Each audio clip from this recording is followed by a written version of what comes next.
Coffee shop expels black woman and her daughter, and she returns as the owner. Louisa Field's face was burning with embarrassment as she felt dozens of stares fixed on her and her daughter Amanda. The words of the manager of the elegant Aroma and Art Café still echoed in her mind. "I'm sorry, ma'am, but your reservation seems to have been a system error. We don't have tables available for you today." That, for you, carried a weight she knew all too well. It was when she saw her 12-year-old daughter holding back tears that something inside her changed. Louisa wasn't just a successful tech business owner with an empire valued in billions. She was a woman who had promised herself that her daughter would never go through what she had experienced. As they left the establishment under whispers and disdainful glances from other customers on the sunny Fifth Avenue, Louisa squeezed Amanda's hand and whispered, "Don't worry, my love. One day they'll welcome us like queens." What no one could imagine was that those words weren't just a mother's consolation. They were a promise that would be fulfilled much sooner than anyone could suppose. In the car, Amanda finally let the tears flow. "Why, Mom? Why didn't they want us in there? I was so excited to try those pastries." Louisa took a deep breath, adjusting the rearview mirror to make sure the driver couldn't hear the conversation. Richard was trustworthy, had worked with her for years, but this conversation needed to be just between mother and daughter. "Amanda, there are people who judge others by the color of their skin. It's unfair, it's sad, but it's real. But you're important. Everyone knows who Louisa Fields is. You appear in magazines." Louisa smiled sadly. "I wasn't dressed like in the magazines today, sweetheart. I was in jeans, a t-shirt and sneakers with my natural hair. No makeup, no jewelry. To them, I was just another black woman who didn't fit their environment." Silence weighed heavily inside the luxurious armored Mercedes crossing the city of New York. Amanda looked out the window, her reflection mingling with the city lights. "They didn't even look at the reservation properly, did they?" asked the girl, surprising Louisa with her insight. "No, honey, they didn't want to look." That night, after putting Amanda to bed, Louisa couldn't rest. In her office in her Upper East Side penthouse, she opened her laptop and began researching everything about the Aroma and Art Café.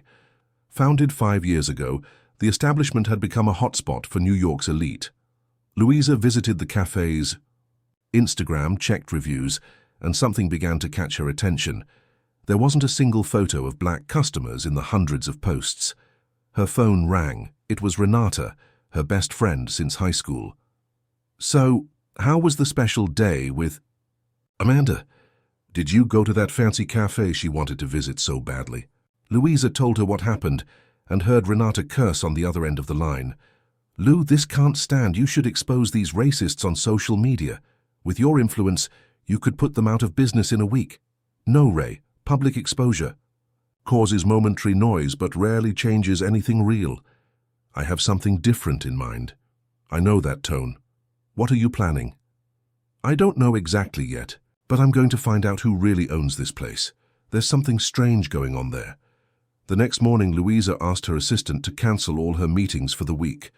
As CEO of Fields Tech, she rarely did this, but this matter had become her priority. She discreetly hired a corporate investigation firm and, in less than 48 hours, received a complete report on Aroma and Art. The report revealed that the cafe was part of a larger group called the Tradition Consortium, a discrete society formed by 10 traditional New York families. The group managed various high-end establishments throughout the city, and curiously, they all seemed to follow the same aesthetic standard of clientele. "Tradition Consortium," murmured Louisa, remembering that she had heard of them in some business circle. She decided to call her lawyer, Charles Mendez. "Charles, I need you to find out if the Tradition Consortium is facing any financial difficulties." 3 days later, Charles returned with valuable information. The consortium had expanded too quickly in recent years and was now facing a liquidity crisis. They were seeking silent investors to avoid alarming the market. Louisa smiled.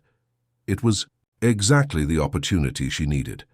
She created a front company, LCA Investments, and sent a specific proposal. They wanted to acquire only the Aroma and Art Café, offering a value 30% above market price, with the condition that the negotiation be quick and discreet. Meanwhile, at home, Amanda noticed something was different about her mother. "You're plotting something, aren't you?" the girl asked during dinner. Louisa raised her eyebrows, surprised. "Why do you say that?" "Because you keep staring into space and suddenly smiling to yourself, and I've caught you 3 times researching that cafe on your iPad." Louisa laughed. Her daughter was indeed too observant for a 12-year-old. "Let's just say I'm thinking about a new project. It has to do with that place that treated us badly." Louisa hesitated, but decided to be honest. "Yes, but it's not about revenge, Amanda. It's about justice. It's about showing that we can change things when we're denied a space." Amanda reflected for a moment, playing with the food on her plate. "Like Grandma used to do?" The mention of her mother, Mrs. Constance, made Louisa feel a tightness in her chest. Constance Fields had been one of the first black professors to teach at Columbia University, facing all kinds of prejudice in the 70s and 80s. Yes, like Grandma used to do, but with the tools we have today. 2 weeks later, the Tradition Consortium accepted LCA Investments' proposal. They were so eager for the money that they barely investigated who was behind the company.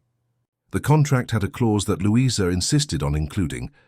The official transfer of ownership would be done in a face-to-face ceremony where the new owners would be introduced to the team. On the eve of the big day, Louisa invited Renata for coffee at her house. "I can't believe you actually bought that cafe," exclaimed Renata, laughing in disbelief. "I did. And tomorrow, I'm going to show up there as the new owner. My God, I want to see the face of that manager who kicked you. Out." "It's not just about that, Ray. I want to transform that place, show that it's possible to have a sophisticated environment that's truly inclusive." Renata held her friend's hand. "Lou, you've always been like this. You transform anger into construction. That's why you've gotten where you are. And I want you to help me. I'll need a marketing manager who understands my vision." Renata's eyes sparkled. She was dissatisfied with her current job at an advertising agency that didn't value her ideas. "Are you offering me a job?" "I'm inviting you to a revolution, which starts tomorrow at 10 a.m. Dear listener, if you're enjoying the story, please take a moment to like and especially subscribe to the channel. It really helps us who are just starting out. Now continuing. The next day, Aroma and Art opened its doors as usual. The elegant decor with ivory and gold tones, Italian marble tables and uniformed baristas welcomed the usual clientele, executives, socialites and influencers, all carefully selected by Augustus Vane, the manager who had barred Louisa and Amanda. At 10 o'clock sharp, the glass doors opened and a group of lawyers entered, followed by Louisa Fields, impeccably dressed in a white tailored suit, her curly hair framing a face that conveyed confidence and determination. Beside her, Renata carried a folder with documents. Behind them, Amanda observed everything with attentive eyes, holding a notebook where she was taking notes. The manager approached with a rehearsed smile that quickly transformed into an expression of recognition and then confusion. "Good morning, how can I help you?" he asked, clearly uncomfortable. One of the lawyers stepped forward. "Mr. Vane, we have a meeting scheduled with you today. I represent the Tradition Consortium to formalize the transfer of ownership." Augustus seemed relieved. "Ah, yes, we were informed about the sale. The new owners haven't arrived yet?" Louisa stepped forward, extending her hand. "They have arrived. Louisa Fields, CEO of LCA Investments. From today, the new owner of Aroma and Art." Augustus's face lost its color. He looked at Louisa, then at Amanda, recognizing them immediately, and then at the lawyers, as if he expected someone to say it was a joke. "But you are the same woman you refused to serve a few weeks ago, claiming a problem with the reservation system." "Yes, that's me." A heavy silence took over the environment. The customers began to pay attention to the scene. One of the baristas dropped a cup that shattered on the floor. There was a misunderstanding that day," stuttered Augustus. "I completely agree. A misunderstanding that's about to be corrected." Louisa smiled. "I would like to gather all the employees, please. I have an announcement to make." While Augustus, visibly shaken, called the team, Louisa observed the environment. It was a beautiful place, she couldn't deny, The decor was impeccable. The aroma of high-quality coffee filled. The air, the lighting was perfect.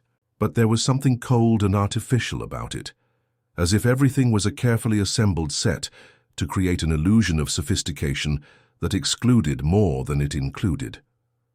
When the 15 employees were gathered, including cooks, baristas, waiters, and administrative staff, Louisa positioned herself in the center of the main hall. "Good morning, everyone. My name is Louisa Fields, and from today, I am the new owner of this establishment. Many of you must be wondering what will change. The answer is a lot, but not all at once." She paused, observing the apprehensive expressions. "First, I want to ensure that all jobs are secure. No one will be fired without just cause. Second, the quality that made this place famous will be maintained and improved. Third, we will implement a real inclusion policy, not just as a marketing slogan, but as a daily practice." A young barista with curly hair and fair skin timidly raised her hand. "Ma'am, does that mean that everyone will be welcome here, Mariana?" Louisa read the name on the young woman's badge. "Regardless of race, gender, sexual orientation, or social class, as long as they respect the space and other customers, the doors will be open." A murmur began among the employees. Some exchanged apprehensive glances, others seemed intrigued or even relieved. To start, Mr. Vane will be reassigned to another role. Ms. Renata Oliveira, she pointed to her friend, will be our new general and marketing manager, and we'll have a very special consultant, she smiled at Amanda, who will help us see this place through the eyes of a new generation. Augustus stepped forward, trying to maintain his composure. "Ms. Fields, I have 15 years of experience in high-end hospitality and gastronomy. If I may, this establishment serves a specific audience that was carefully selected." "Based on questionable criteria," Louisa interrupted. "I'm aware of that, Mr. Vane, and that's exactly what's going to change." He swallowed hard, looking at the lawyers as if searching for some support. But they just watched, impassive. One of the cooks, a middle-aged black man named Jerome, who remained apart from the group, gave a small smile when he heard Louisa. She noticed and smiled back. After the meeting, while the lawyers completed the paperwork, Louisa circulated through the establishment, briefly chatting with each employee. When she reached the kitchen, she found Jerome preparing a dough. "Chef Jerome, right?" she asked. "Yes, ma'am. I'm the sous chef, actually. The head chef is off today." "I heard you're responsible for those little works of art in the form of pastries that are so successful here." He smiled, surprised that she knew this. "Yes, the desserts are my specialty. I learned from my grandmother, who was a confectioner in New Orleans." "New Orleans? I have family there." "From where exactly?" "From the 7th Ward, ma'am." Louisa's eyes brightened. "My grandfather was from the 7th Ward. What a coincidence." For a moment, the formality disappeared between them. "If I may say, ma'am, it's good to see someone like you taking over a place like this. Jerome, I hope we can count on your talent and vision for what's ahead. I have big plans for the kitchen of this place." That same afternoon, after most of the employees had left, Louisa, Renata, and Amanda sat at one of the tables to discuss the next steps. "We'll need to close for a few weeks for renovation," said Louisa, consulting some notes. "I want to change the decor, the menu, the name, everything." Renata agreed, making her own notes. "We'll need a strong relaunch campaign, something that explains the change without seeming like we're attacking the previous management, but making it clear that it's a new concept." Amanda, who had been scribbling something in her notebook, looked up. "We could call it Radiance." Louisa and Renata looked at her, surprised. "Radiance?" asked Louisa. "Yeah, because it's something that comes from within and illuminates everything around. Like what you're doing, Mum."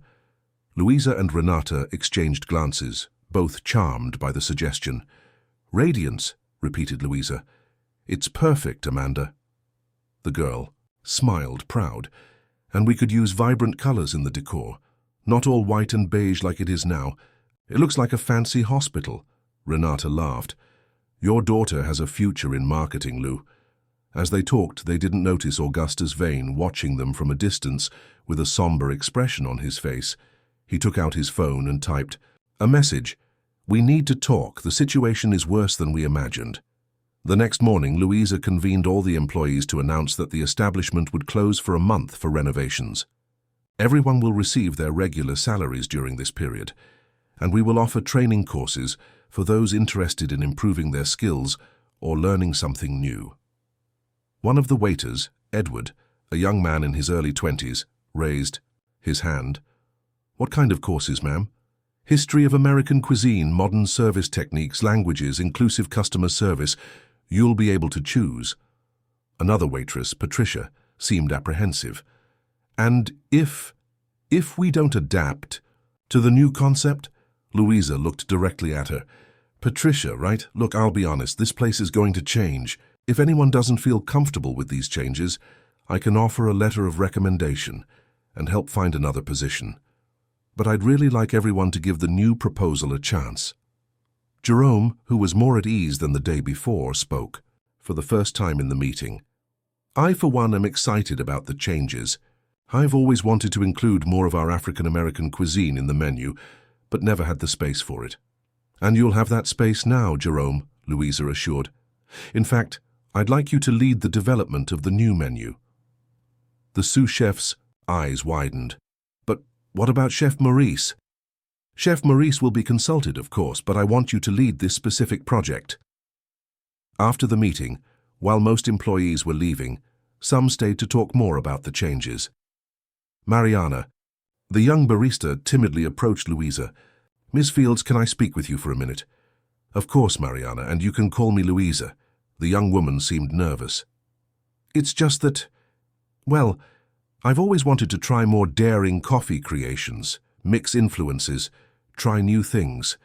But Mr. Vane said our customers were traditionalists. What kind of creations did you have in mind?" Mariana's eyes lit up. "Coffee with American spices, indigenous preparation techniques, mixes with typical fruits. My family is from the Pacific Northwest, and we have a rich coffee tradition that's never valued in major centers." Louisa smiled, enchanted by the young woman's enthusiasm. "Mariana, I think you just became our coffee innovation specialist. Prepare your ideas to present next week." Meanwhile, in an office in downtown New York, Augustus Vane was meeting with 3 men in suits.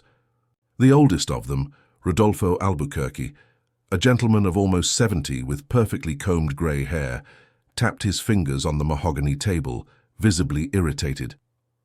"You're telling me they sold one of our most profitable properties to a black businesswoman," completed one of the other men, Albert Mendoza, middle-aged with thin-framed glasses. "Louisa Fields from Fields Tech, worth billions from what I've researched." "But why the hell did you sell to her of all people?" demanded Rodolfo. The third man, Philip Goodwin, younger and with a technocratic air, replied, "She used a front company. LCA Investments appeared to be just another investment fund interested in diversifying. We had no way of knowing." Rodolfo stood up, pacing back and forth. "This is unacceptable. Aroma and Art is one of our most emblematic establishments. It's a symbol of what we've built." "And what exactly have we built, Rodolfo?" asked Albert, looking tired. "Because it seems we're increasingly anachronistic in this city." "Don't start with your questioning now, Albert. You know very well what the Tradition Consortium represents. We preserve the values and aesthetics that made New York the great metropolis it is." Augustus cleared his throat, getting the attention of the 3. "Gentlemen, the problem goes beyond the sale itself. She's already implementing radical changes. She's going to completely transform the place." "What kind of changes?" asked Philip. "She's changing everything. The name, the decor, the menu. She wants to transform it into an inclusive space," he made air quotes. "She even put the Jamaican sous chef in charge of developing the new menu." "Jerome is from Louisiana, not Jamaica," corrected Albert, rolling his eyes. "Whatever.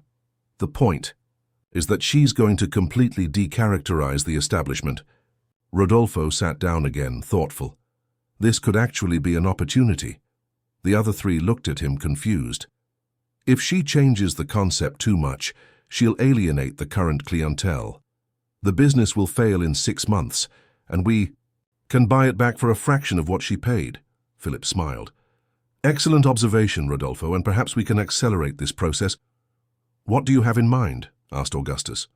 "We still have contacts in the press, in regulatory agencies, suppliers. We can make her life a little more difficult." Albert seemed uncomfortable. We're not talking about doing anything illegal, right? Rodolfo patted Albert on the shoulder. Of course not, my friend. Just making sure the market understands that not all businesses are for all types of people. Meanwhile, in Louisa's apartment, she, Renata, and Amanda had transformed the living room into a headquarters to plan the cafe's transformation. Papers with drawings, fabric samples, and photographs were spread all over. The architect confirmed. She can start the work next week, said Renata, consulting her tablet. Great. And what did you think of the preliminary menu that Jerome sent? Asked Louisa. Amazing. A perfect fusion of high gastronomy with traditional American ingredients. And the desserts. My God, I'm salivating just reading the descriptions. Amanda, who was photographing some of the fabric samples with her phone, asked, Mum, can I make a video about the renovation for my Instagram? Louisa hesitated. I don't know if it's a good idea to expose the project before it's ready, honey. It wouldn't be about the details, just about how the idea came about what happened that day, and how you're turning something bad into something good. Louisa and Renata exchanged glances. Amanda only had 300 followers, mostly school friends and family. It seemed harmless.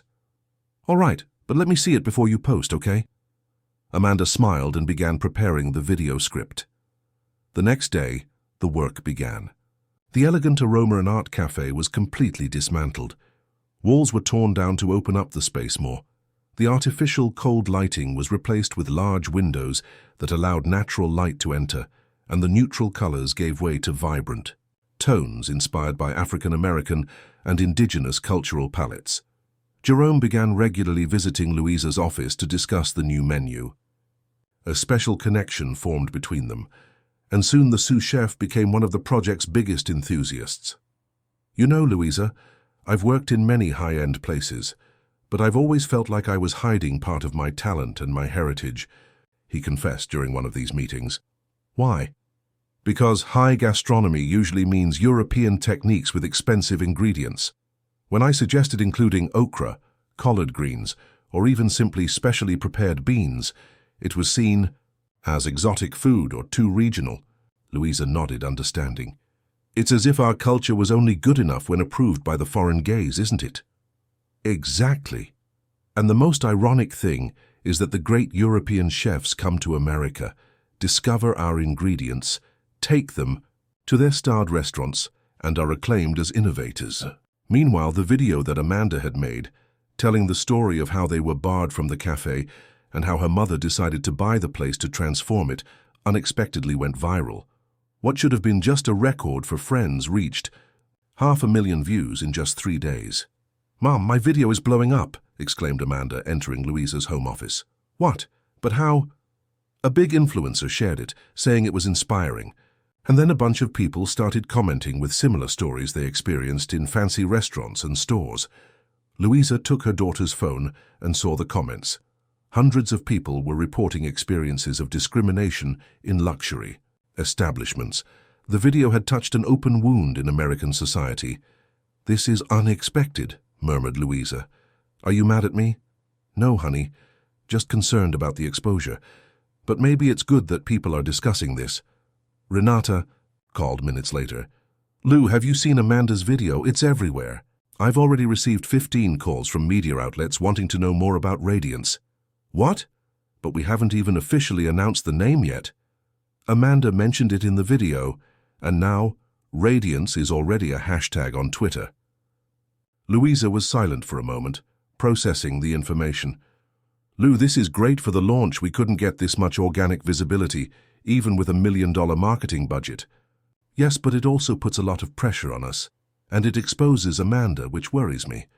I understand, but maybe we can use this to our advantage, transform this energy into something even more powerful. The next day, while supervising the work, Louisa noticed that the workers had discovered something interesting during the demolition of a false wall at the back of the establishment. Ma'am, we found a kind of built-in safe here, informed the construction foreman. It looks old. Louisa approached to examine. Indeed, there was a small wall safe that had probably been there since long before Aroma and Art existed. Can you open it? Yes, it doesn't seem to have an electronic lock or anything modern. It's a simple mechanism. With Louisa's permission, the workers opened the safe. Inside, they found an engraved wooden box and several documents yellowed by time. Louisa took the items to a table and began examining them carefully. The documents appeared to be deeds, contracts, and financial records dating from the 1950s. The box contained old black and white photographs showing the location in different eras, as well as small objects like keys and coins. It seems that this place has a deeper history than we imagined, commented Louisa, fascinated by the discovery. Dear listener, if you're enjoying the story, please take a moment to like and especially subscribe to the channel. It really helps us, who are just starting out now continuing. Upon closer examination of the documents, Louisa found something that intrigued her. The property where the cafe operated was part of a set of properties in downtown New York that had been acquired under suspicious circumstances during the city's expansion period. One of the documents, dated 1953, explicitly mentioned an agreement between a group called the Progressive Alliance of New York, which seemed to be the precursor to the current Tradition Consortium, and municipal authorities to obtain exclusivity in acquiring strategic properties in the planned new commercial center. Another document listed names of families who had been removed from their establishments to make way for new developments. Many were immigrant families, mainly Japanese and Italian, as well as some Black Americans who had managed to establish small businesses in the area. My God, this is practically a record of institutionalized land grabbing, murmured Louisa, shocked by the discovery.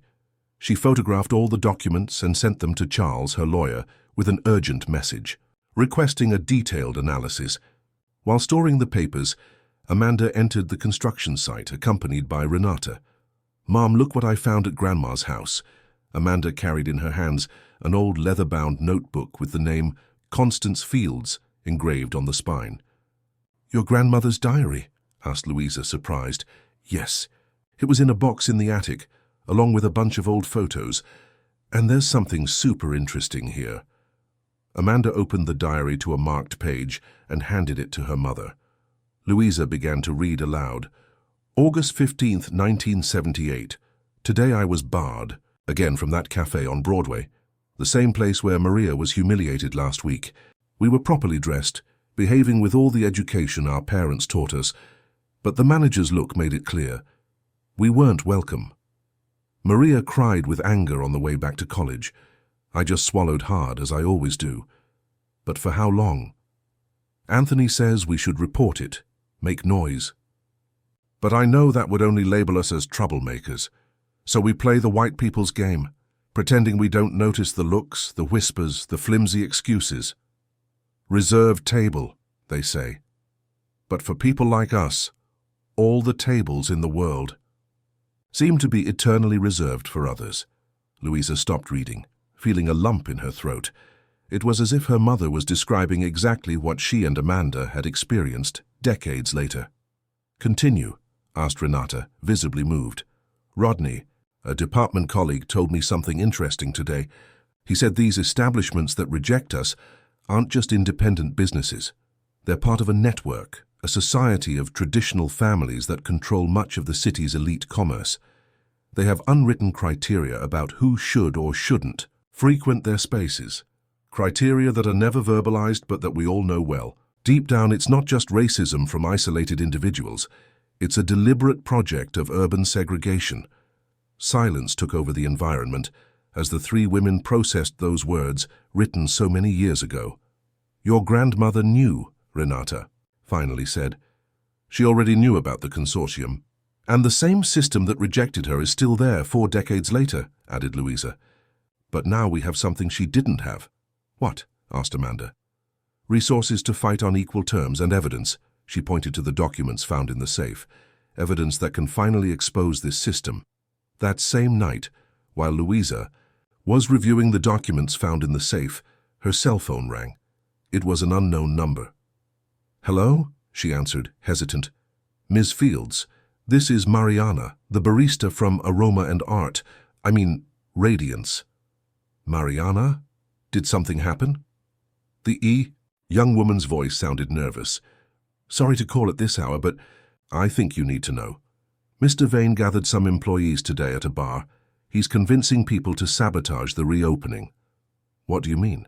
He said he has contacts in the Tradition Consortium, that they'll guarantee better jobs for those who help make the new concept fail. He talked about suppliers who won't deliver orders, problems that can be created with health inspectors, that kind of thing. Louisa took a deep breath, trying to stay calm. Who was at this meeting, Mariana? 5 people in total. Edward, Patricia, the barista Alexander, the receptionist Sophia, and me. But only Edward and I felt uncomfortable with the conversation. I understand. Thank you for telling me this, Mariana. That was very brave of you. I like your vision for the place, Miss Fields, and I don't think what they're planning is fair. After hanging up, Louisa immediately called Renata and reported the conversation. I was expecting something like this, said Renata, but I didn't think it would be so direct. We need to act carefully. I don't want to create an environment of generalized distrust, but we also can't ignore this. I agree. Let's call Edward and Mariana for a conversation tomorrow. We need to understand exactly what was said and who seemed most receptive to Augustus's ideas. Good plan. And we need to accelerate the hiring of new employees. I want people who genuinely believe in the project. The next day, during the conversation with Mariana and Edward, Louisa got more details about the sabotage plans. Augustus had contacts in regulatory agencies who could create bureaucratic problems, suppliers who could delay deliveries, and even food critics who could publish negative reviews before even trying the place. The worst part is that he seemed very confident, reported Edward, as if he was sure he could make Radiance fail. Thank you for your honesty. You don't need to worry. No one will be punished for attending that meeting. But now, more than ever, we need people committed to the project. Count me in, Mariana said firmly. My family has always faced prejudice for being Native American. I know well what it's like to be treated as if you don't belong in certain places. I'm in too, affirmed Edward. I come from a small town, from a humble family. I got this job on merit, but I've always felt out of place for not having the right contacts or the right last name. Louisa smiled, grateful. You've just become part of our core team of trust. We're going to need you in the coming months. While dealing with these internal issues, Louisa received a call from Charles, her lawyer, who had analyzed the documents found in the safe. Louisa, these documents are pure dynamite. We're talking about evidence of manipulation of public contracts, tax evasion, and even what today we would call institutionalized segregation. Of course, some crimes have already been prescribed due to time, but the reputational impact for the families involved would be devastating. And the current Tradition Consortium? Is there any direct link with these old documents? Yes, the names are basically the same. The Albuquerque, Mendoza, Goodwin families and others listed in these 1950s documents are the same ones that control the consortium today. The organization just changed its name a few times over the decades. This changes everything, Charles. We need to think carefully about how to use this information. I agree. And I suggest maximum discretion for now. If they discover you have these documents, they might try to recover them at any cost. That afternoon, during a visit to the construction site with Amanda, Louisa noticed that her daughter was strangely quiet. Everything okay, honey? You're quiet today. Amanda hesitated before answering. Mom, some girls from school saw my video. Their parents used to frequent Aroma and Art, and they said their parents commented that you were destroying a city heritage, Amanda made air quotes, and that nobody would frequent a place that mixed all kinds of people. Louisa felt a tightness in her chest. These girls told you this directly? Yes, in front of everyone during recess. And how did you feel? Amanda shrugged, trying to seem indifferent, but her teary eyes told another story. I'm already used to this kind of thing. Those simple words were like a stab to Louisa. It was exactly what she wanted to avoid, her daughter getting used to prejudice.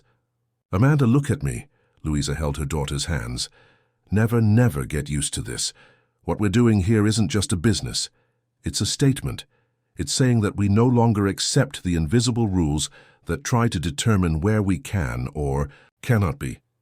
I know, Mom, that's why I'm proud, not sad. I just wanted to tell you because... She hesitated again. Because what?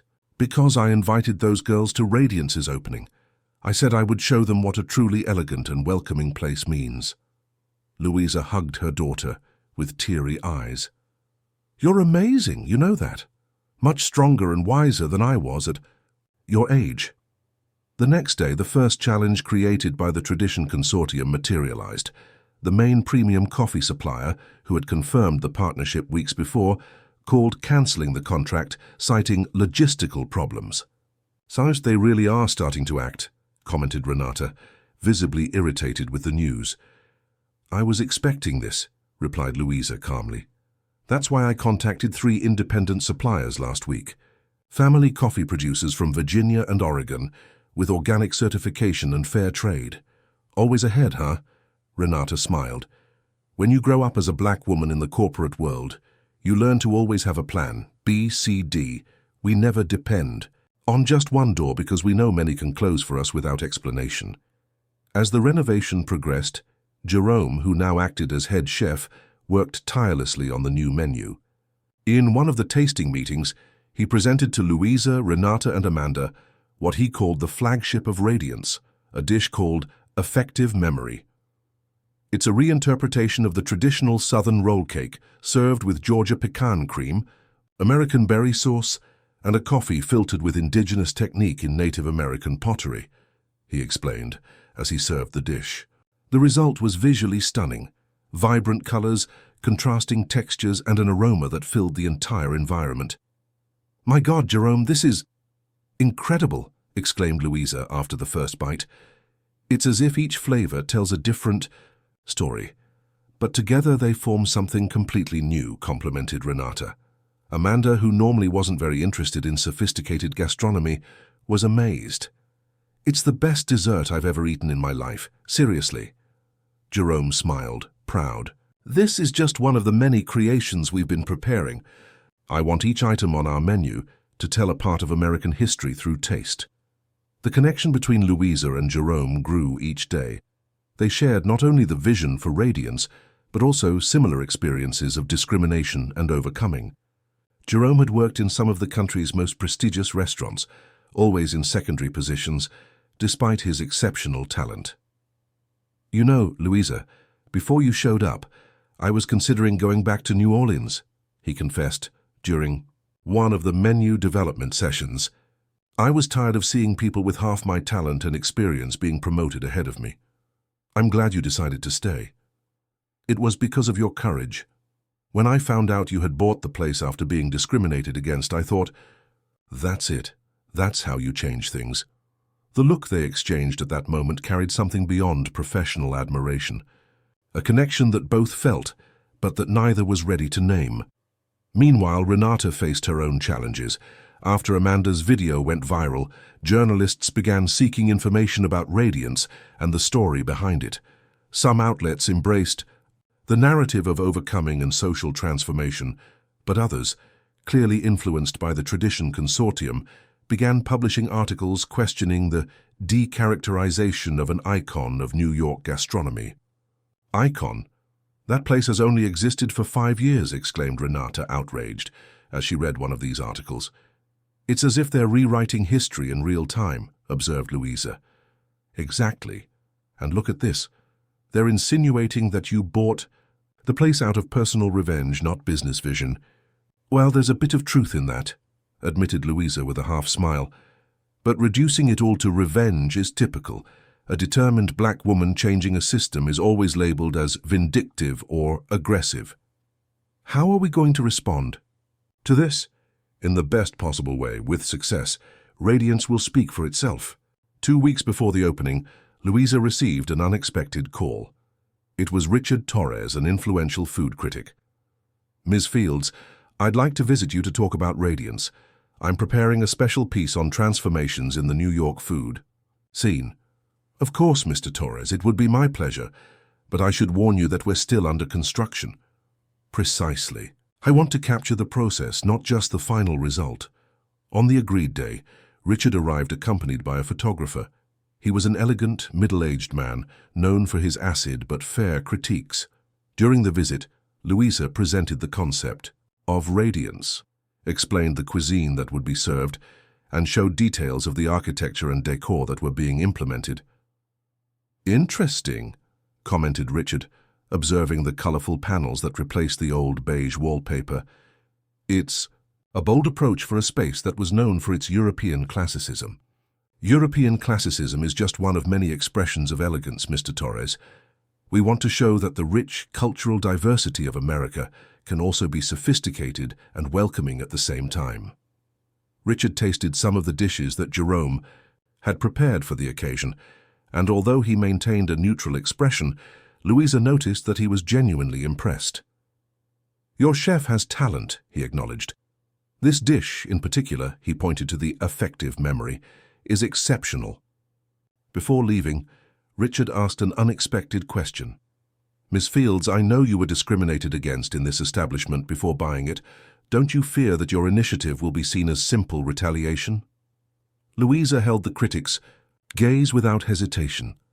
"Mr. Torres, if a white man bought a restaurant that treated him poorly and transformed it into something better, he would be called a visionary. A black woman does the same and is accused of revenge. The difference isn't in the actions but in who executes them." Richard smiled, seeming satisfied with the answer. "Thank you for your honesty, Miss Fields. It will be interesting to see how the public receives Radiance." After Richard's visit, Louisa received an alert from Charles, her lawyer. He had discovered that the Tradition Consortium was trying to open a new cafe just 2 blocks away from Radiance. "They're accelerating the work to inaugurate a few days before you," informed Charles. "From what I've discovered, it will be called New York Tradition and will have a concept very similar to the old Aroma and Art. They're trying to get ahead and capitalize on the buzz about Radiance," concluded Louisa, "and probably attract back the old clientele." "Exactly, and using all their connections to expedite permits and licenses." "Let them try, Charles.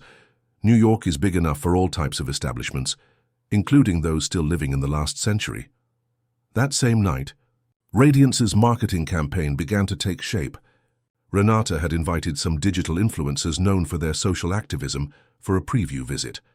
Among them was Camilla Rivers, a black YouTuber with millions of followers. "What you're creating here is revolutionary," commented Camilla, visibly excited after learning about the concept. "It's not just about food, it's about occupying spaces and transforming them." "Exactly," confirmed Renata. "And we want people like you, who have been doing this awareness work for years, to be the first to experience Radiance." Videos and posts about the Radiance preview began circulating on social media, generating enormous expectation. The hashtags Size Radiance for All and Tarrant Inclusive Gastronomy became trending topics on Twitter. However, the positive repercussions soon attracted negative reactions. Anonymous accounts began spreading rumors about drop-in quality and team unpreparedness. Some even insinuated hygiene problems, even though the place hadn't yet been opened to the public. "It's a coordinated campaign," observed Renata, analyzing the patterns of the comments. "They have the same sentence structures. They're published at similar times." "The consortium is desperate," concluded Louisa, "and that only proves we're on the right track." With a week left before the opening, Louisa received an envelope without a return address at her office at Fields Tech. Inside, there was only a piece of paper with a typewritten message. "Not all places are for all types of people. Reconsider your plans to avoid embarrassment." She showed the note to Renata and Charles, who immediately suggested filing a police report. "This is clearly a threat, Louisa," insisted the lawyer. "It's intimidation, yes, but a veiled threat enough to appear just as a suggestion in the eyes of the law," replied Louisa. "They're too smart to leave concrete evidence." "And what are you going to do?" asked Renata, concerned. "Exactly what we were planning. Open Radiance and transform it into the best cafe in New York." However, as a precaution, Louisa reinforced security both at her home and at the construction site. She also asked Amanda to be more attentive and not share details of her routine on social media for a while. 3 days before the opening, food critic Richard Torres published his article. To the surprise of many, it was extremely positive. Titled Radiance, A New Era in New York Gastronomy, the text praised Louisa's courage, in transforming a traditionally exclusive space into something accessible without losing sophistication. Radiance is not just an eloquent response to the prejudice, disguised as tradition that permeates some circles of high gastronomy.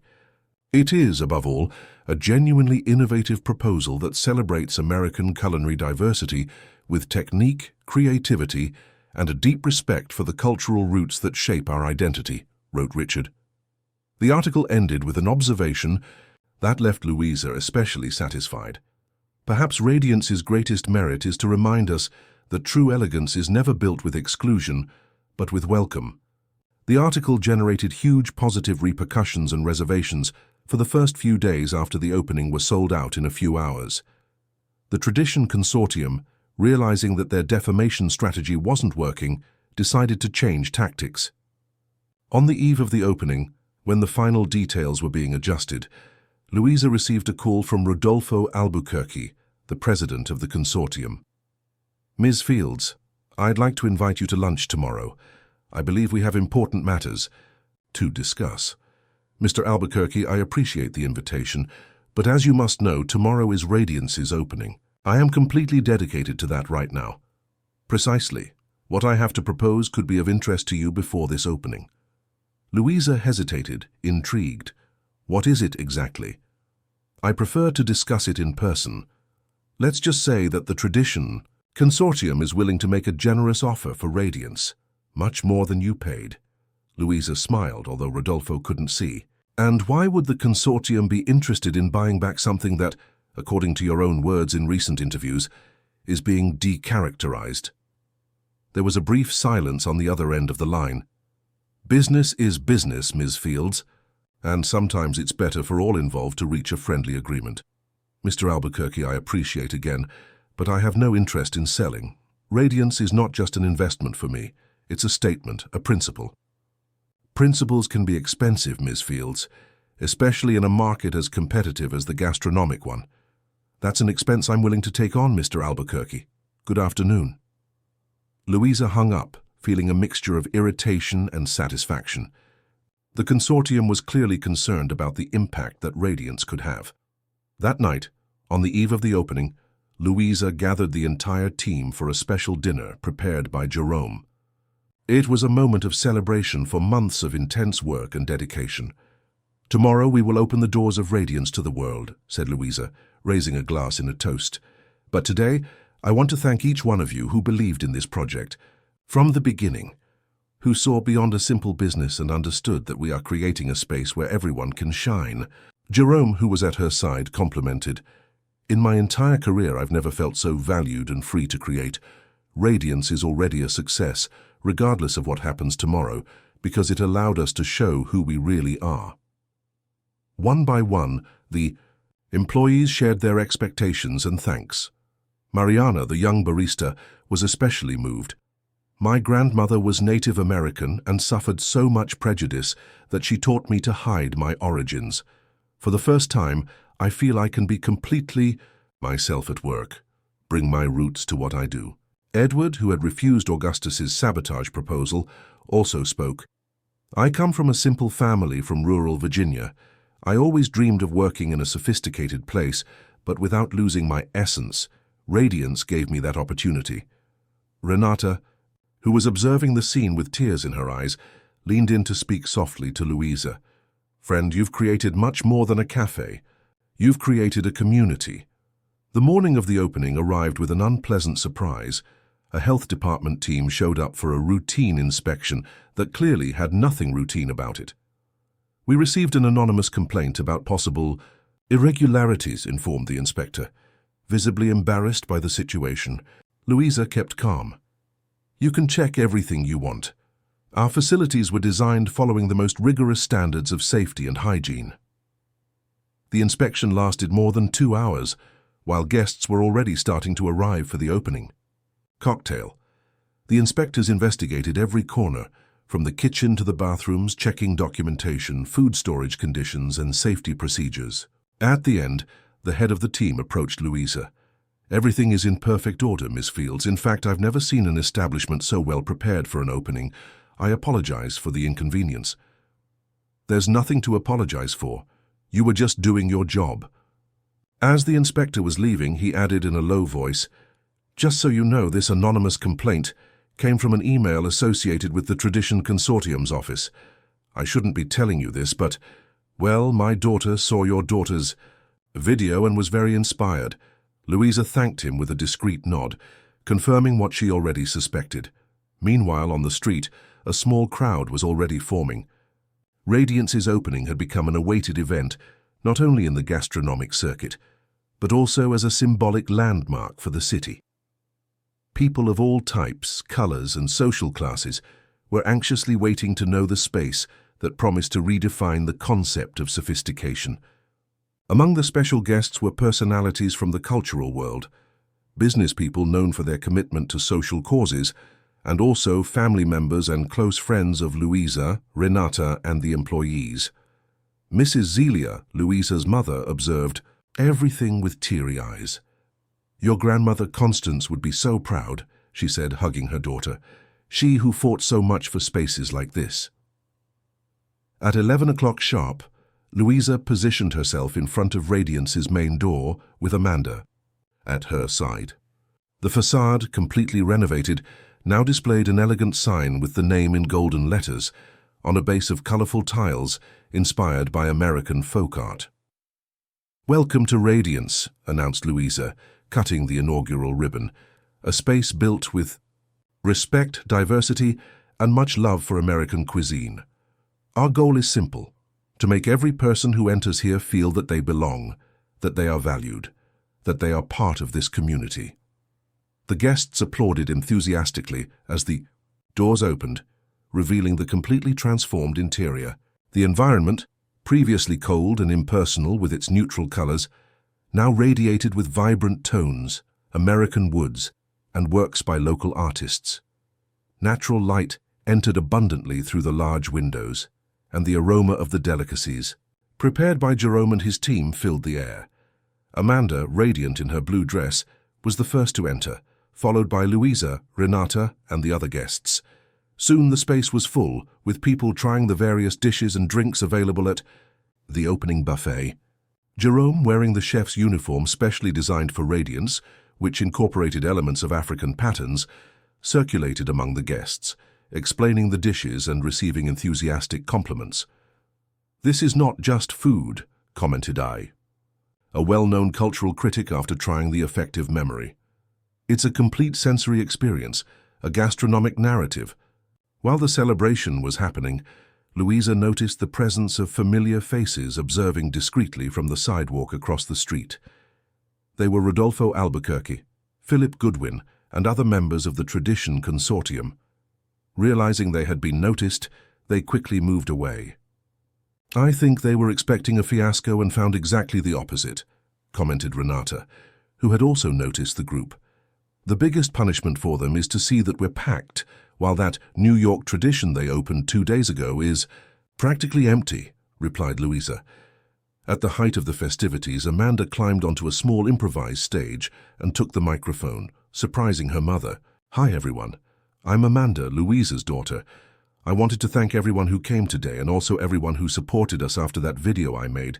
It was really cool to see so many people sharing their own stories." The girl paused, looking for someone in the crowd. Then she continued, "I also wanted to thank my school friends who are here today, even some who doubted that this place would be amazing. We just asked for a little corner at the table, but we ended up building our own table where everyone can sit." The audience applauded enthusiastically, many with tears in their eyes.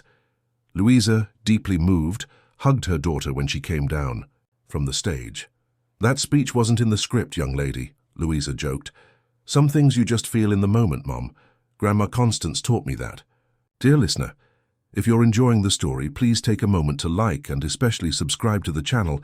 It really helps us who are just starting out, now continuing. In the weeks following the opening, Radiance exceeded all expectations. Reservations were booked weeks in advance. Specialized critics praised the innovative proposal, and the space quickly became a symbol of social transformation through gastronomy. The menu, led by Jerome, received constant praise. His approach to valuing American ingredients with refined techniques without losing the connection to cultural roots, was considered revolutionary. Chef Jerome is redefining what we understand as high American gastronomy, wrote an important industry magazine. He shows us that sophistication and cultural authenticity can and should go hand in hand.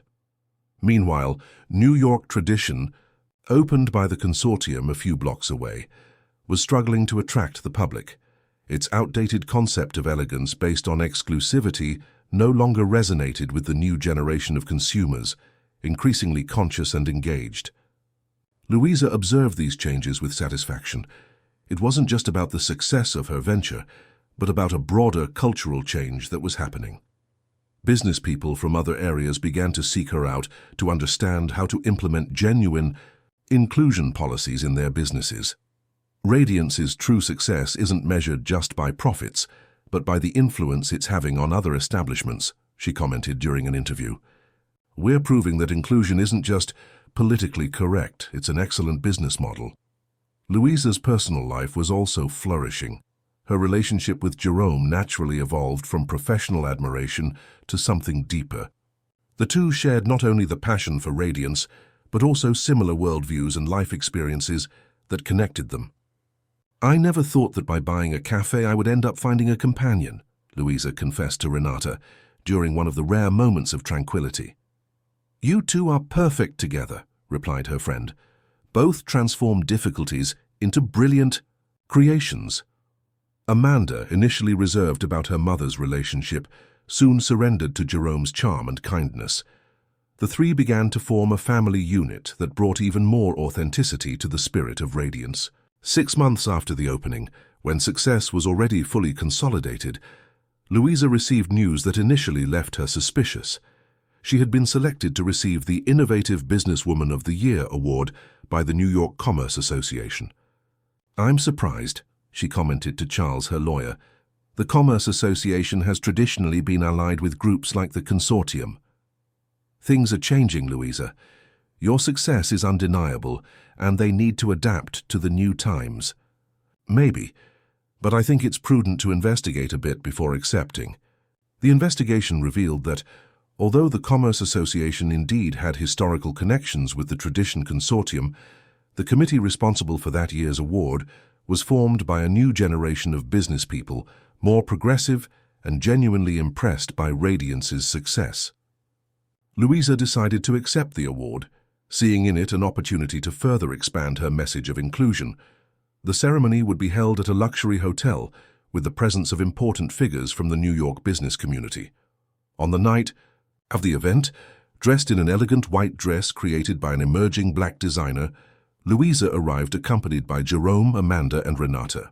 The hall was filled with business people, journalists, and influential personalities. During the cocktail that preceded the ceremony, Louisa noticed the presence of Rodolfo Albuquerque and other members of the Tradition Consortium. They kept their distance, but their looks made it clear that they still hadn't fully accepted her rise.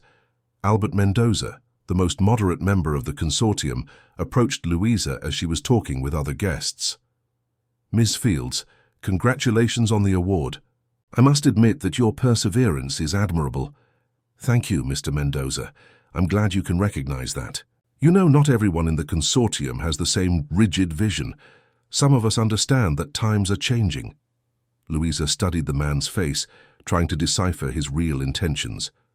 And you're one of those? Let's say I'm learning. I have 2 teenage granddaughters who educate me daily about the world we're building for them. They, incidentally, are regular visitors to Radiance. Before Louisa could respond, Amanda approached, excited. Mum, look who I found. They're my friends from school. 3 teenagers approached timidly. They were the same girls who had confronted Amanda months before, saying that their parents would never frequent a place like Radiance. I'm Ms. Fields, said one of them, visibly nervous. I just wanted to say that my parents loved Radiance. They said it's the best cafe they've ever visited in New York. I heard you're frequent customers, replied Louisa with a gentle smile. Amanda always mentions when you show up there. The girls exchanged surprised looks and smiled, clearly relieved by Louisa's receptiveness. Albert observed the scene with genuine interest. This is the future, Miss Fields, he said, when the girls had moved away. And people like Rodolfo and I are just the past trying to understand how to adapt. The ceremony began, and after some speeches and minor awards, the moment came for Louisa to receive her award. When her name was announced, the audience applauded enthusiastically, with some notable exceptions at the tables occupied by the more conservative members of the consortium. On stage, after receiving the statuette, Louisa gave a speech that perfectly captured the essence of her journey. I deeply thank you for this recognition. A year ago, when I was rejected at a cafe with my daughter, I could have reacted in various ways. I could have resigned myself, as so many of us do in the face of daily discrimination. I could have protested publicly, generating a moment of indignation that would soon be forgotten, but I chose a different path to transform. She paused, looking at Amanda seated in the front row. To transform not just a physical space, but a concept of what it means to belong. Radiance isn't just a cafe. It's a statement that we all deserve a place at the table. It's an invitation to rethink what truly means elegance, sophistication, and excellence. The applause increased. Even some people at the consortium tables began to applaud discreetly. I want to especially thank my daughter Amanda, who teaches me daily to see the world with more hopeful eyes, my friend Renata, who embarked on this journey from the first moment, and Jerome, our extraordinary chef, who proves with each creation that our cultural roots are our greatest strength. At the end of the speech, the ovation was almost unanimous. Louisa felt that she had managed to touch even some of the most resistant hearts. After the ceremony, as the guests were dispersing, Louisa was approached by an elegant woman she hadn't noticed before. "Ms. Fields, I'm Christina Albuquerque, Rodolfo's wife." Louisa was momentarily speechless, surprised by the approach. "Mrs. Albuquerque, it's a pleasure to meet you. The pleasure is mine. I just wanted to say that I visited Radiance last week without my husband knowing, and it was a revelation." "How so?" "For decades, I frequented establishments that, I realize now, were based more on exclusion than on real quality. Radiance showed me that there is another possible path." The two women talked for a few minutes, establishing a surprising connection. Before saying goodbye, Christina added, "My husband is a man of another generation with entrenched ideas. But he's not immune to change. Your success is making many in the consortium rethink their concepts. Keep it up." The next morning, Louisa's award was in all newspapers and news portals. Radiance, already established as a cultural phenomenon, gained even more projection. However, not everything was rosy. Rodolfo Albuquerque, unhappy with the situation, convened an emergency meeting of the Tradition Consortium. "This is going too far," he declared, pounding on the table. "We need to take more drastic measures." Albert, who had been touched by the experience at the award ceremony, tried to argue, "Rodolfo, maybe it's time to accept that times have changed. Radiance is here to stay, and the public clearly responds well to the concept." "And what would we do? Surrender? Watch passively as everything we've built crumbles?" Philip Goodwin, who still maintained his technocratic and calculating posture, intervened. "I have a suggestion. If we can't beat the enemy, maybe it's time to join them." "What do you mean?" asked Rodolfo, suspicious. "I propose a partnership with Radiance, something that seems progressive on our part, but that gives us access to internal information and eventually some control over the business." Rodolfo reflected on the proposal. "An interesting maneuver, but Louisa Fields would never accept a partnership with us." "Not directly. We would use one of our front companies, as they did with us." "And what would be the ultimate goal?" "Majority control. We would maintain the name and concept that's working, but gradually implement our own guidelines." Albert shook his head, visibly uncomfortable. "I feel we're fighting against the tide. Radiance represents a cultural change that goes beyond this specific business." "Culture can be molded, Albert," retorted Rodolfo. "It has always been our job to define what is acceptable and what is not in this city." That same morning, unaware of the consortium's plans, Louisa received an unexpected visit at Radiance. Sophia, the former receptionist of Aroma and Art who had left the establishment soon after the transition. "Ms. Fields, thank you for receiving me." she said, visibly nervous. "I know we didn't part on good terms. What can I do for you, Sophia?" The young woman hesitated before continuing. "I've been working at New York Tradition since I left here. But something is happening that I thought you should know." Sophia then revealed that Augustus Vane was coordinating a plan to discredit Radiance. This included spreading rumors about hygiene problems, planting dissatisfied customers who would write negative online reviews, and even trying to bribe health department inspectors. "Why are you telling me this now?" asked Louisa, curious about the former employee's change in attitude. "Because..." Sophia took a deep breath. "Because my younger sister came to Radiance with her friends last week. She has vitiligo and has always been very insecure because of it. When she came home, she was radiant. She said that for the first time she went to a fancy place where no one looked at her strangely or made her feel out of place." Sophia's eyes filled with tears. "I realized I'm on the wrong side of this story. Mr. Vane and the consortium aren't defending tradition or excellence. They're just protecting a system of exclusion that benefits few." Louisa thanked her for the information and, after reflecting a bit, offered, "Sophia, I know we don't know each other well, but if you're looking for a fresh start, we have an open position for events assistant here at Radiance. Really, even after everything. I believe in second chances and in people who have the courage to recognize when they were wrong." Meanwhile, without Louisa knowing, the consortium was putting its plan into action.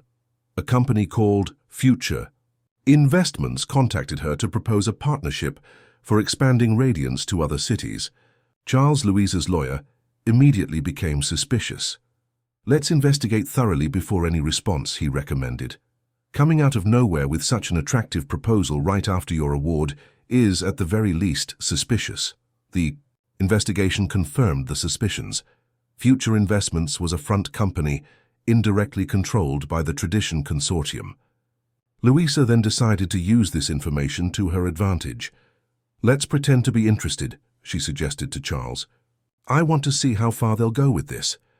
In the following weeks, Louisa participated in 2 meetings with representatives of Future Investments, always seeming receptive but never fully committing. Meanwhile, she collected information about the operation and the real intentions behind the proposal. During this period, Radiance continued to thrive. The specialized media began to describe it as a case of successful inclusive business.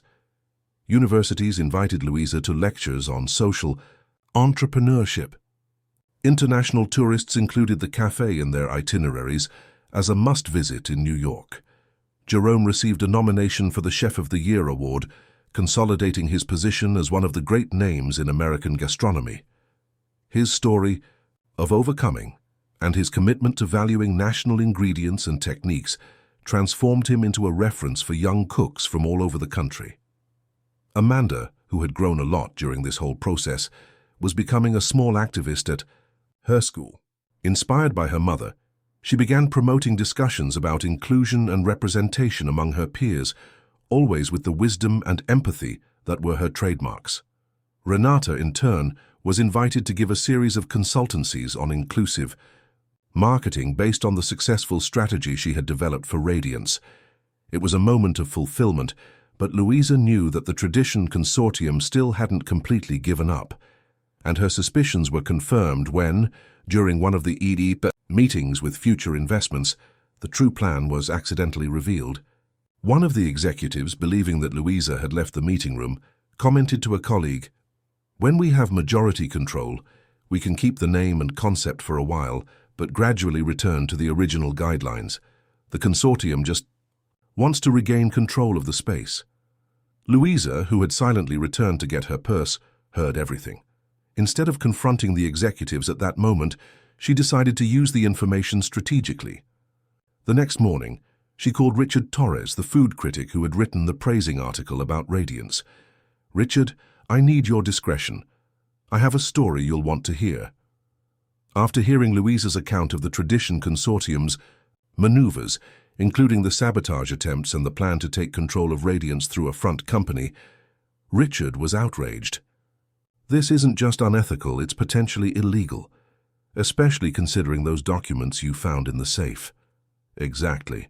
and I think the public deserves to know what kind of practices still exist behind the scenes of the elite gastronomic sector.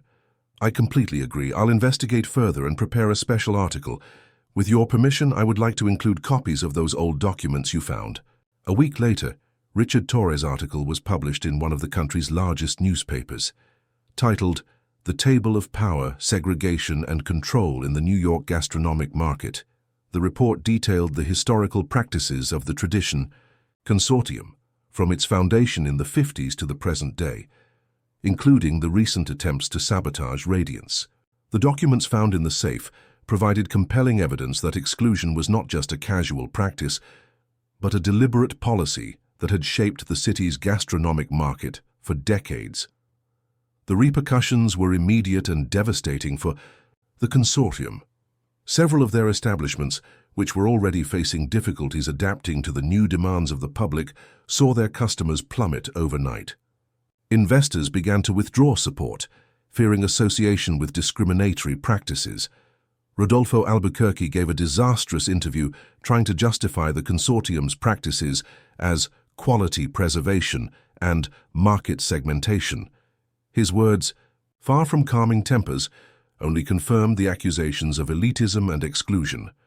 Albert Mendoza, the most moderate member of the group, announced his separation from the consortium, declaring that it was time to align business practices with personal values. The consortium's crisis culminated with the announcement of the closure of New York Tradition, just 3 months after its opening. The establishment, which never managed to attract the expected audience, became a symbol of the failure of a business model based on exclusion. Meanwhile, Radiance continued to flourish. The publicity generated by Richard's article only reinforced its position as a symbol of resistance and transformation. On a quiet afternoon, while Radiance was preparing to open for dinner, Louisa received an unexpected call. It was Christina Albuquerque, Rodolfo's wife.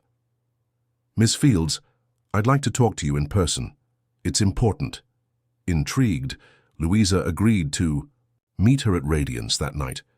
Christina arrived punctually, elegant as always, but with a tired expression she couldn't hide. "Thank you for receiving me, especially after everything that's happened," she began after settling at a discreet table. "I confess I'm curious about the reason for this meeting," replied Louisa. Christina hesitated for a moment before continuing. "Rodolfo is devastated. The consortium is practically dissolved. Philip resigned and went abroad. Albert is forming a new group with completely different principles. I'm sorry for the personal hardships, but the consortium's practices were indefensible. I know that. In fact, I always knew. I just accepted it for too long." Christina paused. "I'm here because Rodolfo wants to meet with you, not to negotiate or threaten, but for closure." Louisa considered the proposal for a moment. Why didn't he contact me directly?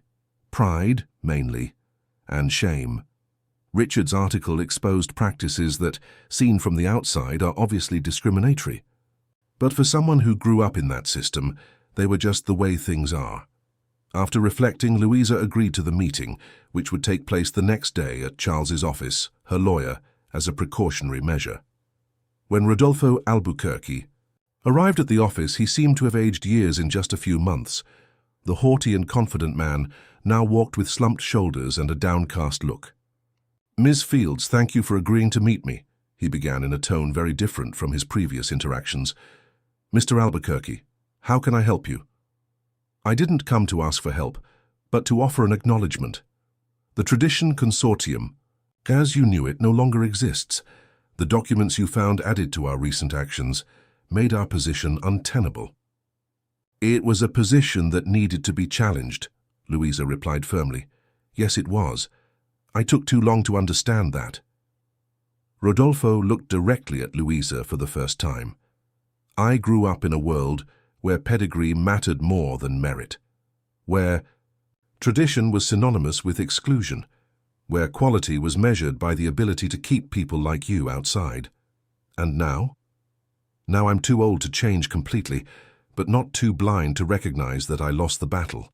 And maybe that's for the best." Rodolfo then took an envelope from the inside pocket of his jacket. "These are the last documents of the consortium, property records, informal agreements, the complete history of how we manipulated the market. For decades. I thought you should have them.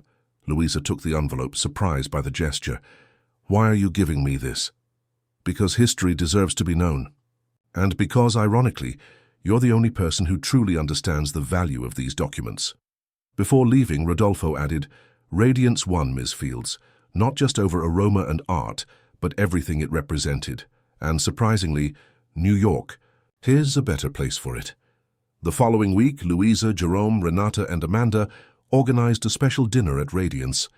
It was a private event, just to celebrate everything they had achieved in the past few months. The space, now established as one of the most beloved spots in the city, radiated with the welcoming energy that had always been its trademark. The tables were occupied by employees and their families, partners, suppliers, and close friends who had supported the project from the beginning. Jerome had prepared a special menu, gathering the most emblematic dishes of Radiance, each telling a part of American cultural history through flavors. During dinner, Louisa stood up to make a toast. A year ago, when Amanda and I were barred from that cafe, I never imagined we would be here today, continued Louisa, with her glass raised and eyes shining with emotion. What was supposed to be just a leisure moment between mother and daughter, transformed into a journey of resistance, overcoming, and above all, transformation. She looked around, contemplating the smiling faces that filled Radiance. We transformed not just a physical space, but a concept. We proved that elegance and inclusion are not opposites, but complements. That true sophistication lies in the ability to welcome, not exclude. A murmur of approval ran through the environment. Jerome, beside Louisa, smiled with pride. I want to thank each one of you who believed in this dream. To Renata, my best friend and right hand in this adventure. To Jerome, who not only transformed our kitchen into a laboratory of creativity, but also my heart into a happier place. There were laughs and friendly whistles. Jerome, usually reserved, blushed slightly while exchanging a complicit look with Louisa. To our wonderful employees, who embraced Radiance's vision with enthusiasm and dedication. To my mother, Mrs. Zelia, who taught me to transform obstacles into opportunities, and especially to my daughter Amanda, my inspiration and my north. It was for her, and for all children who deserve to grow up in a better world, that we decided to fight. Amanda, sitting next to her grandmother, smiled timidly while everyone applauded. This dinner is not just a celebration of our success, but a landmark of the beginning of a new phase. Today I have the pleasure to announce that Radiance will be just the first of a network of inclusive spaces that we plan to open throughout the United States. The news was received with enthusiastic applause. Renata, who already knew about the plan, raised her glass in a silent toast. Starting next month, we will initiate a training program for young people from peripheral communities, offering qualification in gastronomy, service, and management.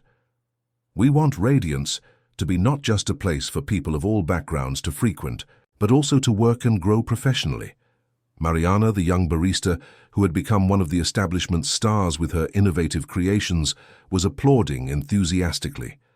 Her success story was a perfect example of what Louisa envisioned for the future.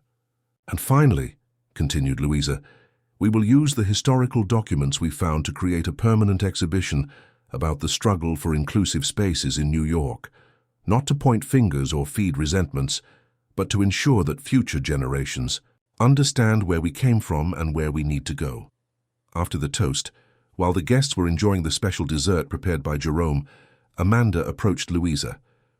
"Mom, I'm so proud of you," said the girl, now almost a teenager. "You really changed things." "We changed them, Amanda.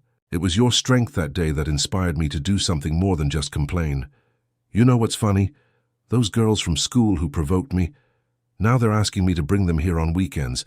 Radiance has become the coolest place in the city." Louisa smiled, hugging her daughter. That's how real change happens, not just by challenging what's wrong, but by creating something so irresistibly good that people naturally gravitate towards it. From across the hall, Jerome observed mother and daughter with affection. In recent months, he had developed a special relationship, not only with Louisa, but also with Amanda. The girl, initially reserved, now saw him as a father figure, always eager to learn his culinary techniques and hear his stories about New Orleans. Renata, who was talking with some of the local suppliers who had bet on Radiance from the beginning, noticed Jerome's look and smiled. She had been the first to notice the romance blossoming between her best friend and the talented chef. "So, when are you two going to make this official?" she teased later when she got a moment alone with Louisa. "What are you talking about?" Louisa tried to disguise, but the involuntary smile betrayed her. "Oh, please. You and Jerome practically radiate hearts when you're in the same environment, and Amanda clearly adores him." Louisa sighed, giving in. "We're taking things slowly. We both have complicated histories and want to make sure it's right for everyone, especially for Amanda." "Well, if my opinion matters, you're perfect together. Two extraordinary people who transform pain into beauty." The next day, news about Radiance's expansion was in all specialized vehicles in gastronomy and business. The establishment's success had become a case study in business schools, and Louisa constantly received invitations to share her experience at conferences around the country. One morning, while reviewing some documents in her office at the back of Radiance, Louisa received an unexpected visit. Albert Mendoza, the former member of the Tradition Consortium, who had been the first to leave the group. "Miss Fields, thank you for receiving me without prior notice," he said, looking more relaxed and jovial than Louisa remembered. "Mr. Mendoza, what a surprise. How can I help you?" "Actually, I came to offer help. As you may know, I formed a new business group after leaving the consortium, but our philosophy is completely different." "I'm aware of that. I read about your new approach to inclusive businesses." Albert smiled, satisfied. "Exactly. And I'd like to propose a partnership with Radiance for our new project." "What kind of partnership?" asked Louisa, still cautious due to previous experiences. "We're developing an incubation program for businesses led by people from historically marginalized groups. We would like Radiance to be one of the mentors, offering guidance for entrepreneurs in the gastronomic sector."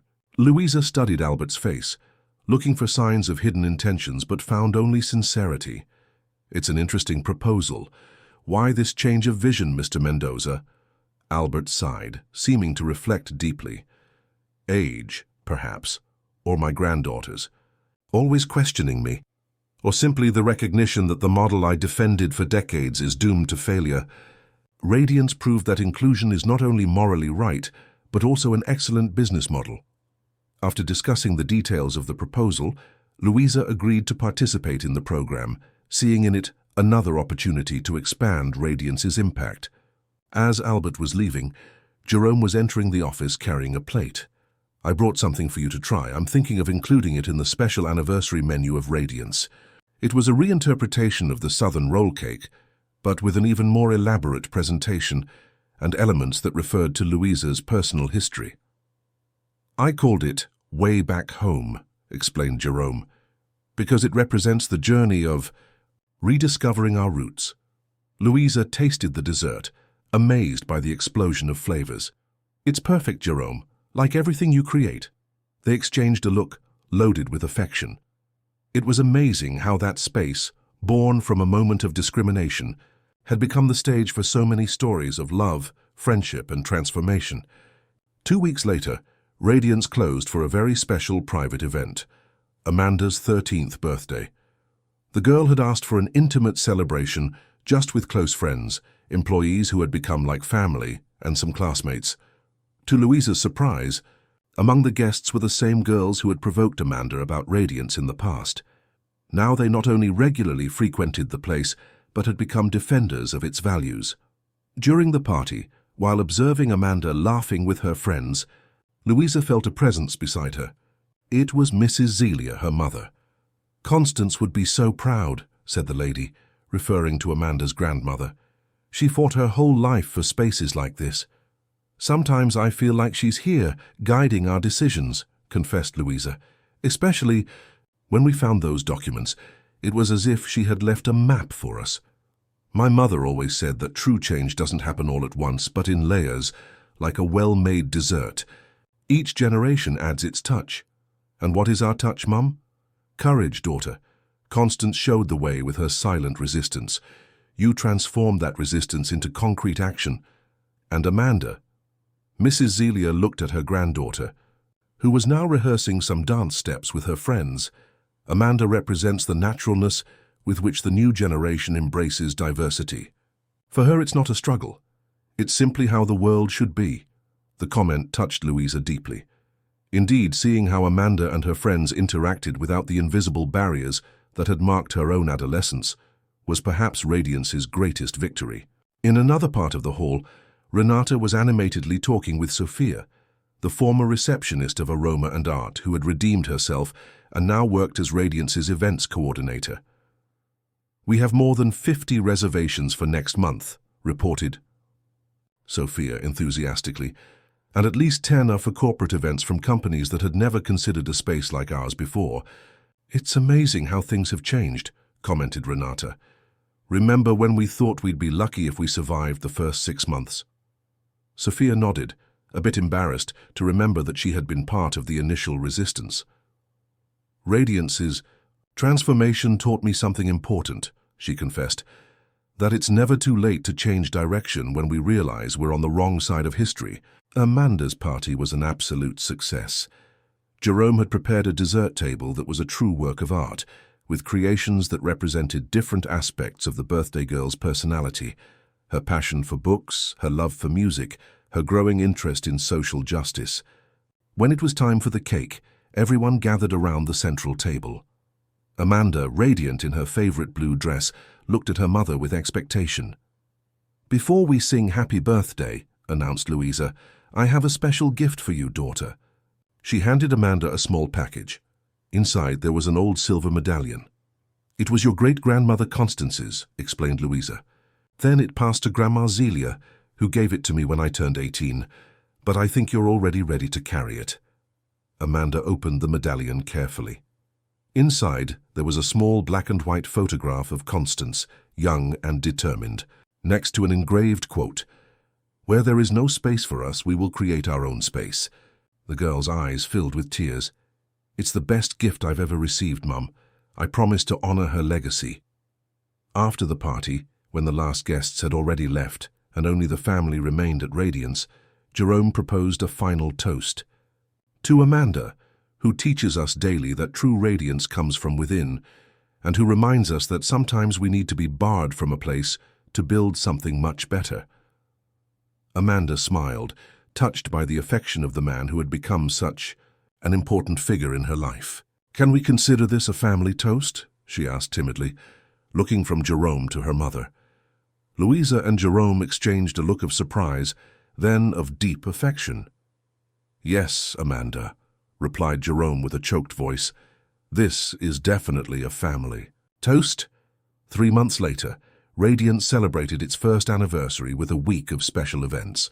The program included everything from inclusive gastronomy workshops to lectures on social entrepreneurship, culminating in a large benefit dinner whose profits would be destined for the youth training program. On the morning of the big event, while supervising the preparations, Louisa received an unexpected letter. The envelope had the logo of the New York City Hall. Inside, there was a formal invitation.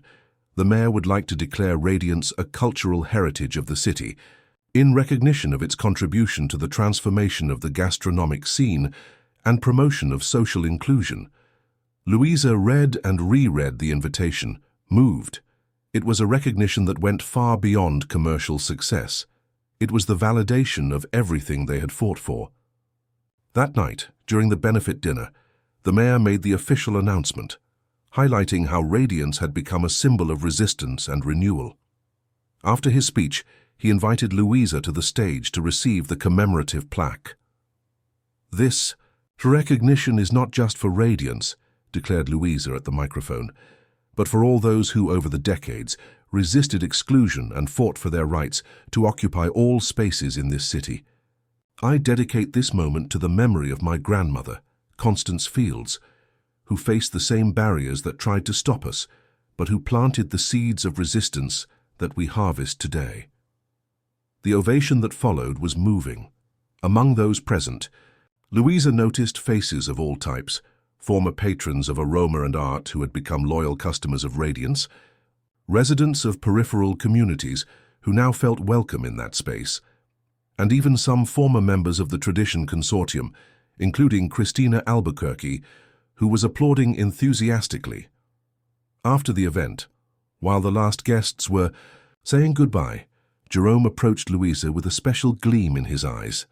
"I have a surprise for you," he said, guiding her to the inner garden they had built at the back of Radiance. The space, normally used for outdoor events, had been decorated with soft lights and tropical flowers. In the center, a small table was set for two with candles and a bottle of champagne. "What is this?" asked Louisa, surprised. "A moment just for us amid all this craziness," replied Jerome, pulling a chair out for her. "You've been so busy taking care of everyone and everything that I thought you deserved a moment of peace." They dined under the stars, talking about the dreams they shared for the future of Radiance and for their relationship, which had blossomed amid so many challenges. "You know," commented Jerome while serving more champagne, "when I came to work at Aroma and Art years ago, it was just a job, a place where I could practice my art, even if in a limited way. I never imagined I would find a true home. And I never imagined that that terrible day with Amanda would transform into the beginning of so many good things," replied Louisa. "It seems that the universe sometimes pushes us in directions we would never choose on our own. Like making me fall in love with the woman who bought the cafe where I worked." Jerome smiled. "Exactly, and like making me fall in love with the chef who was hidden in the kitchen the day I was rejected." They toasted to these coincidences of fate, to obstacles that transform into opportunities, and to the future they were building together. When they finished dessert, a special creation by Jerome that symbolized Radiance's journey, he held Louisa's hands across the table. "I've always believed that food has the power to tell stories, to evoke memories, to create connections. But I never imagined that I could rewrite my own story through it." "And what story are you rewriting?" asked Louisa, feeling that something important was about to happen. "The story of a man who spent half his life hiding in the kitchen, observing the world through the small window of the service door. A man who believed that his place was behind the scenes, never at the center of the stage." Jerome stood up and, to Louisa's surprise, knelt beside her.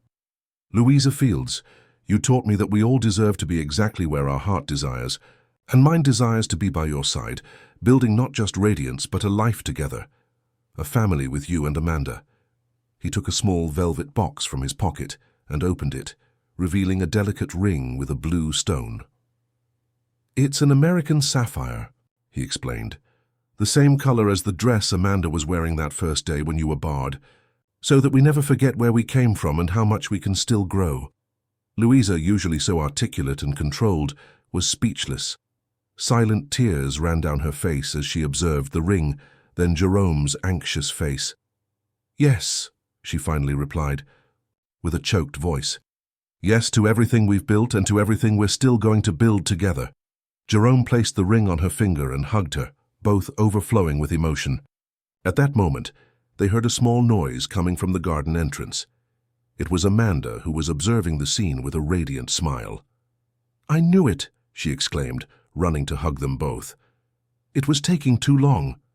The three laughed, united, in a hug that symbolized not only the love they felt for each other, but also everything that Radiance represented: the human capacity to transform rejection into belonging, pain into beauty, and exclusion into community. 6 months later, Radiance exceptionally dawned closed on a Saturday. The reason was special: Louisa and Jerome's wedding. The ceremony, intimate but full of meaning, would be held right there, in the space that had witnessed so many important moments in their lives. The guests included only close friends, family members, and the Radiance team, who more than employees had become a second family. Amanda, now 14 years old, had assumed the role of chief organizer, supervising every detail with a maturity surprising for her age. "Mom, are you sure about the dress?" she asked for the umpteenth time while helping Louisa get ready in one of Radiance's private rooms. "Isn't it too different from the traditional?" Louisa smiled, observing her reflection in the mirror. Instead of conventional white, she had opted for a dress in shades of deep blue, adorned with embroidery that referred to symbols of resistance and rebirth from African American culture. That's exactly why I chose it, daughter. Our love, like radiance, doesn't follow conventions. It creates its own traditions. The inner garden had been transformed into a small tropical paradise, with Native American flowers in abundance and soft lights that created a magical atmosphere, even though it was a daytime ceremony. Jerome waited at the improvised altar, visibly nervous but radiant with happiness. At his side, as best man, was Edward, the waiter who had refused to participate in the sabotage and now occupied the position of Radiance's dining room manager. When the music began, a special composition that fused elements of classical music with African American rhythms, all eyes turned to the entrance. Amanda appeared first, carrying a small bouquet of tropical flowers, followed by Renata, the maid of honor. Finally, Louisa appeared, conducted by Mrs. Zelia. The blue dress contrasted beautifully with the verdant scenery, creating an image that drew sighs from the guests. The ceremony was conducted by a close friend of the couple, who narrated the unlikely story of how Louisa and Jerome met, and how their love blossomed amid Radiance's transformation. "Today we celebrate not only the union of two extraordinary people," he said, "but also the strength that emerges when we convert obstacles into opportunities. When Louisa was barred from that cafe 2 years ago, the universe was preparing the stage for something much greater." The vows, written by both, were at the same time poetic and practical, reflecting the essence of their relationship. They spoke of inclusion, of creating spaces of belonging, of transforming the world around them, and, above all, of building a home where everyone could shine in their authenticity. When the moment of the kiss was declared, Amanda surprised everyone by throwing flower petals that she had secretly kept. The scene, captured by a photographer friend, instantly became iconic. Louisa and Jerome kissing under a shower of colorful petals, while Amanda smiled in the background, Constance's medallion shining on her neck. The reception that followed was, as expected, an unparalleled gastronomic celebration. The dishes, carefully selected to tell the couple's story, were a fusion of Jerome's New Orleans traditions with influences from various regions of the United States, representing the diversity that Radiance celebrated. During dinner, Mariana, the young barista who had become head of the beverage sector, proposed a toast to Radiance, which taught us that the true flavor of life is in diversity, and to Louisa and Jerome, who showed us that love and courage can transform not just a cafe, but an entire community. Everyone raised their glasses, including Albert Mendoza, who had been invited as a recognition of his personal transformation and commitment to the new values promoted by the couple. At the end of the night, when most of the guests had already left, Louisa, Jerome, and Amanda sat at Radiance's central table, exhausted but deeply satisfied. "So," said Amanda, playing with her great-grandmother's medallion, "now we're officially a family." "We always were, sweetheart," replied Louisa, holding her daughter's hand. "The paper just confirms what our hearts already knew." Jerome, who had finally relaxed after the tension of the big day, smiled at the two women who had transformed his life. "You know what occurred to me today? That Radiance is much more than a business or a symbol. It's a reflection of who we are. A space that grows and evolves with us. And that will continue to evolve," completed Louisa. "With our new units, the training program, the partnerships with small producers, and my blog about inclusive gastronomy," reminded Amanda, referring to the project she had recently started, inspired by Radiance's journey. They observed the empty space around them, still decorated with the wedding flowers. The tables, which hours before had welcomed people of all backgrounds celebrating love and transformation, awaited the beginning of another day of operation. "Tomorrow everything goes back to normal," commented Jerome. "Or rather, to our new normality." "A normality where everyone has a place at the table," added Louisa, "where no one needs to feel less than they are." Before leaving the place, already past midnight, the new couple and Amanda made a final toast to Radiance, which, from a moment of exclusion, created a universe of belonging. And so, with glasses raised under the soft lights of the place that had transformed their lives and those of so many others, they celebrated not just a wedding, but the realization of a greater dream. The creation of a space where everyone, regardless of race, class, or origin, could shine with their own light. A space that proved day after day that true elegance is never in exclusion, but in the warm welcome of the diversity that makes the world a richer, fairer, and infinitely more flavorful place. The end of the story. And now, dear listener, we want to know your opinion. What did you think of the story of Louisa, Amanda, and Radiance? Have you ever experienced or witnessed a moment of discrimination that transformed into something positive? Share in the comments, leave your like, and don't forget to subscribe to the channel to not miss our next stories of overcoming and transformation.